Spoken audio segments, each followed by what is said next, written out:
Drama serial हद बहुत ज़्यादा बोरिंग और बहुत स्टूपिड स्टोरी होती जा रही है इसकी, जब से शहराम ने ज़ीनिया के साथ शादी की है। यानी राइटर ड्रामे को बहुत ज़्यादा लेंथी किया जा रहा था, फिर भी व्यूअर्स ने इस पे सब्र किया कि चलो स्टोरी के अंदर न्यू ट्विस्ट आ रहे हैं। लेकिन अब स्टोरी को एक स्टूपिड डायरेक्शन दे दी गई है कि ज़ीनिया की फिर से शादी हो गई शहराम के साथ। यहाँ पे इस स्टोरी के अंदर राइटर क्या दिखाना चाह रहा है कि शर हमेशा उभरता ही रहता है, क्या उसको कभी ज़वाल नहीं आएगा। अब स्टोरी के अंदर लास्ट पे क्या करेंगे कि ज़ीनिया को मार देंगे या इसी तरह का कुछ करेंगे। तो क्या होगा इससे कि ज़ीनिया ने अपने सारे गोल्स तो अचीव कर लिए हैं।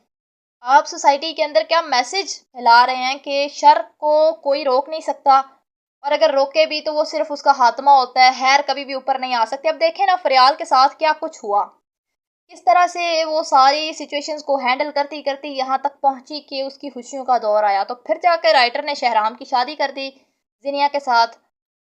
अब जिनिया तो अपने सारे मंसूबे कामयाब किए बैठी है ना, लेकिन राइटर ने स्टूपिड कर दी है स्टोरी, सॉरी टू से, लेकिन ये ड्रामा बहुत ज़्यादा बोरिंग हो चुका है। व्यूवर्स का इंटरेस्ट इस ड्रामे के अंदर से ख़त्म होता जा रहा है। राइटर ने और प्रोडक्शन ने जब देखा कि इस ड्रामे को रेटिंग मिल रही है, तो उन्होंने ड्रामे को लेंथी करना शुरू कर दिया, ड्रामे के अंदर न्यू न्यू ट्विस्ट ऐड करने शुरू कर दिए। हालांकि इस ड्रामे को अब जहाँ पे ये था हैप्पीली एंड कर देना चाहिए था, लेकिन नहीं, दोबारा से इसकी शादी जीनिया को इबरतनाक अंजाम बनाने की बजाय कि उसको मिसाल बनाने की बजाय कि मतलब कोई इस तरह करे तो उसके साथ ये होता है। राइटर ने उसकी फिर से शादी कर दी शहराम के साथ। क्या आप दिखाना चाह रहे हैं?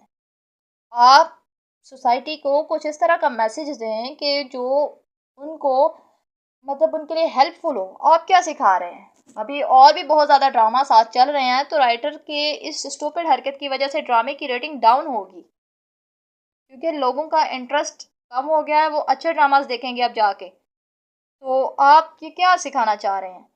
आप लोगों का क्या ख्याल है जो व्यूअर्स इस ड्रामे को देखते हैं? आप अभी तक देख रहे हैं या आपने बंद कर दिया इस ड्रामे को देखना? अपनी राय कमेंट सेक्शन में लाजमी दें, क्योंकि स्टोरी तो बकवास हो चुकी है। और अपने इस चैनल को भी सब्सक्राइब करें। मिलते हैं न्यू रिव्यू के साथ। अपना बहुत ज़्यादा ख्याल रखिएगा। अल्लाह हाफ़िज़।